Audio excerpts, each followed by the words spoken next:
Hey y'all, it's Jen for the Love of Iris. Welcome to another video. Today's project is this one, and it is a sweet little home decor piece. It is using the Oh So Succulent bundle. The dies. I'm not using the stamps. And I'm going to show you how to make it. It's super cute, super easy, super cheap. This one I put a little stick on there that says happy birthday. You could give it to them. It's using the new, excuse me, Label Me Pretty stamp set that will be coming out on Thursday in the new catalog. But you could use anything if you have something that says from my garden or any type of banner that you want. I made some for Mother's Day, and I used a stamp from one of our paper pumpkins that said Happy Mother's Day, and on the other side it said to the loveliest person I know. So you can do anything you want on the label itself. But for this tutorial, I'm going to show you how I made these flowers. Aren't they gorge? They look so real in real life. I've had people come up to them and touch them and be like, oh my gosh, it's paper. Yeah, it's paper. So I'm going to show you how to make it, and I will show you this rose. I'm not going to show you how to make. I've done a video on it before. It's just using the pansy punch, and the leaves are from the botanical blooms. So if you don't have this, you need to get your hands on it because they're retiring it. Why? I have no idea. It's my favorite. One of my favorites. This one and the succulent. I don't know why they're retiring them both, but they both are being retired. This is the stamp set here, and then the dies. And this is another thing I wanted to show you. If you have a set of dies that has a bunch of them in there, and you can't ever seem to get them put back into the right place, like this one, for example, there's, oh, you can't really see because I've got a bunch of cardstock there, but there's a whole bunch of dies in here, and if you take one out or 6 out and you try to put them back in, they never fit back right properly. This is what I've done. I've taken a white gel pen and I've placed all my dies on there, and I've drawn around the outside of the die with my white gel pen so that when you stick you know where to put your dies back when you take a whole bunch of them out. And I've traced around all of them. You could do just the ones you use primarily. Like in this bundle, there's the ones that we used for the actual flower itself, obviously are missing. But that's a good way to make sure that you know how to put your dies back so you won't have a big old clustered mess. I store mine on a magnetic sheet, and I put the coordinating die with the stamp set, and I keep it all together. If you store yours in a different way, maybe the tracing will still help you, but that's how I keep track of all my stuff. So, okay, first thing, you can get one flower cut out of a quarter piece of cardstock. And I'm going to bring this in and I'm going to hover so you guys can see it. Okay, this is a 4 1/4 by 5 1/2 inch piece of cardstock. It's Melon Mambo, which we're not going to be using, but that's okay. I just wanted you to see that you can get all 6 of the dies on one sheet of cardstock. So I'm going to leave it there so you can pause it if you need to. Okay, what you'll need for each flower, and I've gone ahead and made the mint macaron one, is you will need one of each and an extra one of the big one.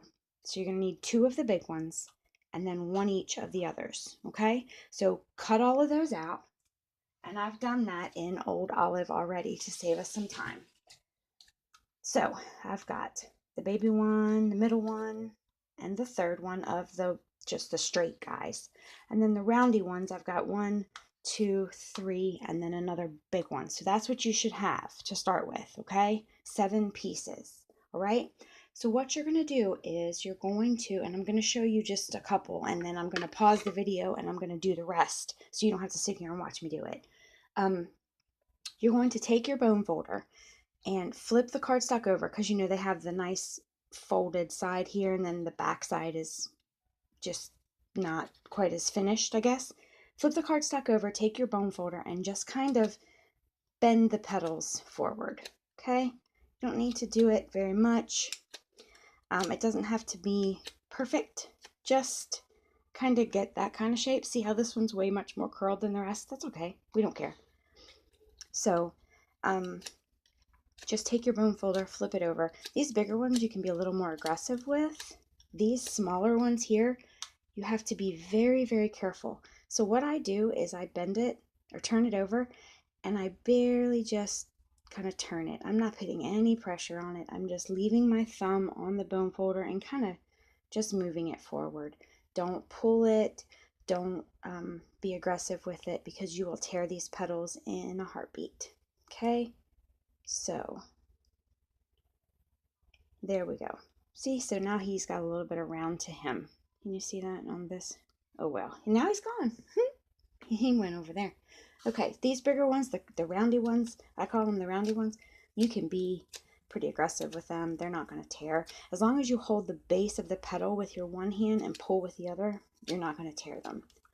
I said I was going to pause it, but it looks like I'm going to go ahead and do it anyway. Okay. I've already done the mint macaron to save time, but the old olive one I wanted to do. So you cut it out of old olive, one succulent of old olive, and the other succulent is out of mint macaron. And then we're going to edge it.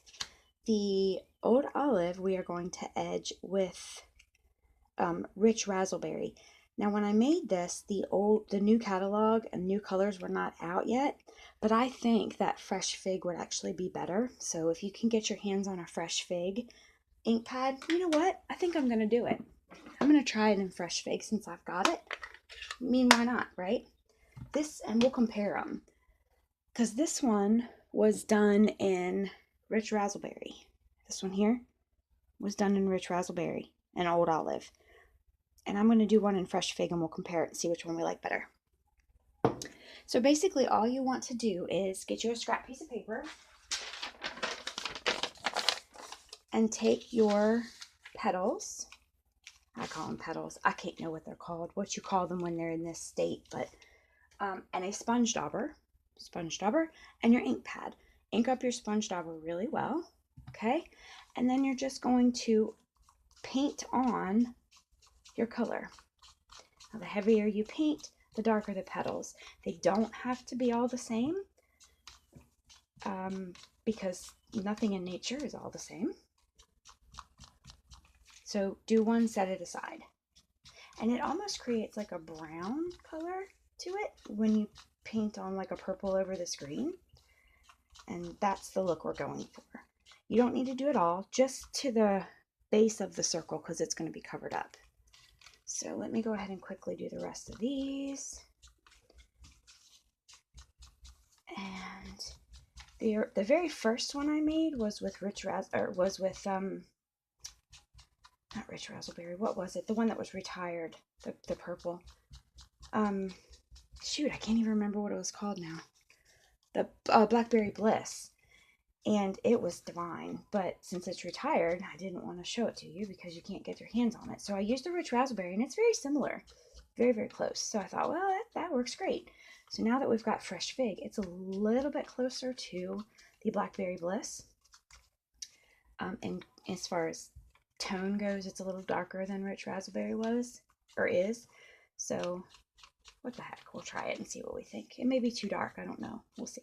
Because fresh fig is a little bit more of a brown, or has more brown in it, I think, than the Blackberry Bliss did.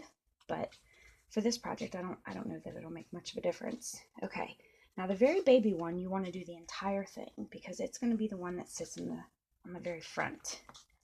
So just make sure that you get all of these little petals inked up nice and pretty. Okay, that's good.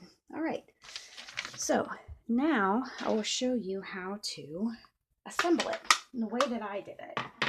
It doesn't have to be done this way, but I think this is the way that it's most effective. Here's the mint macaron one. On the mint macaron one, I'll show you what I did. I first inked it with Whisper White craft ink all over the petals, just like we did with the fresh fig.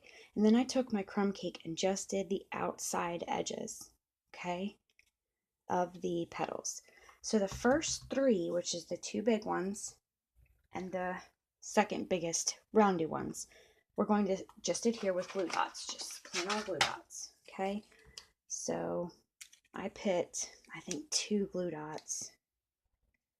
Yeah, just 2 glue dots on the back. And then you're going to offset these, okay? Alrighty, next one, 2 glue dots. and offset those. And you're going to offset every single time. That forms the shape of the succulent when you offset it. And these petals here, they go like that. That's what does it. I don't know. Kind of crazy. Okay, the rest of these I adhered with dimensionals. So you're going to put a dimensional. Well, you're going to put a dimensional on the back of this one, and it's going to go here, but don't glue it down yet, because we're going to pin this to the container and then add this on the top to cover the pins, okay? So take that, and I'm going to cut up some dimensionals because we've got little baby pieces here.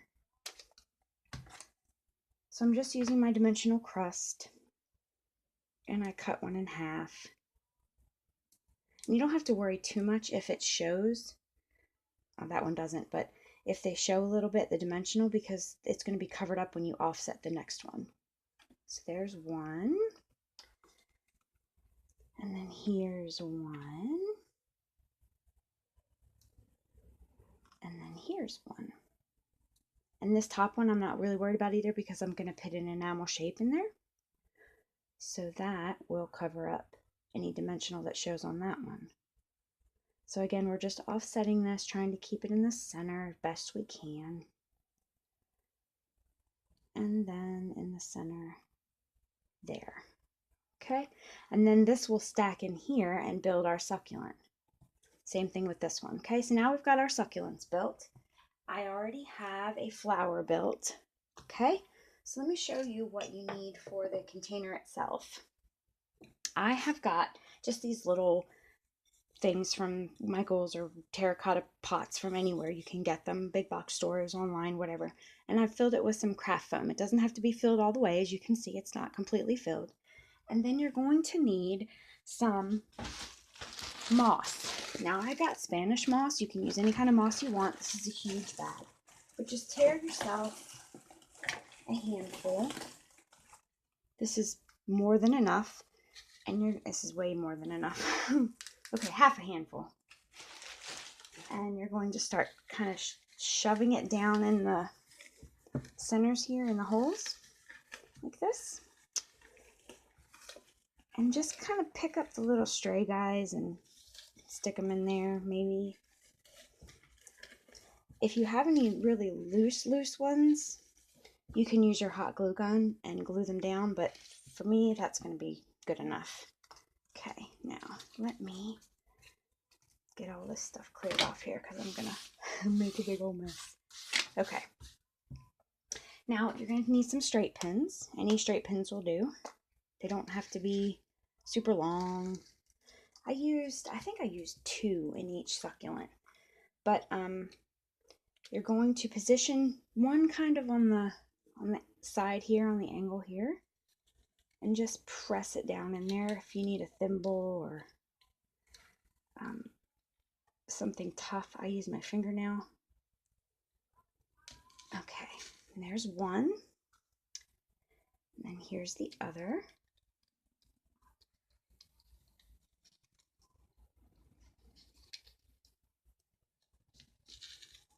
And then you'll take off this dimensional and stick this on here to cover up that glue dot, or those stick pins rather.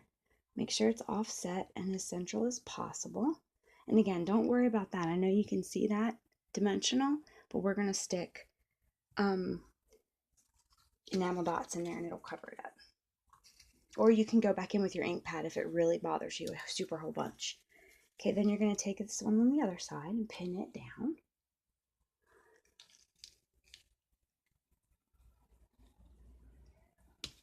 Oops, maybe. My nails are shorter than they usually are. Oh, I bent that one. Okay, try it again.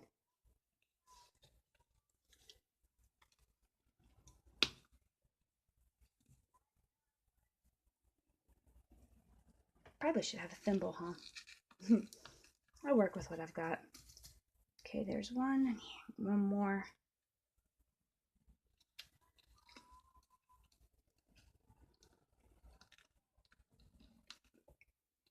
You want it to go into the foam so it gives a good hold. Okay, there we go. Same thing with this one. offset that one and stick that in there. And then this one's going to go in the front here, kind of like this. And I'm just going to use a glue gun to adhere that. So bring my glue gun in and just plop a big old glob of glue onto it. I don't think this is quite hot enough. That's all right. And then stick it down just kind of here in the front, because you want that to be in the front there to offset that, because your stick, and what I used for my stick was just a skewer that I cut. It's just a regular old kitchen skewer, and I pushed it down in there and cut it. Let's go ahead and add our enamel shapes. For the flower, I used a pool party one, just because I thought it added a little something in there. Oops, that's crooked. Okay, well, I'll fuss with that later. But I used a pool party one in there. And then on the green one, I used a pool party one as well. On the old olive one, rather, I used a pool party one. Get over there. Okay, and see, that covers up that dimensional, and now you can't even see it. And then on the old olive one, of course, I used a rich raspberry.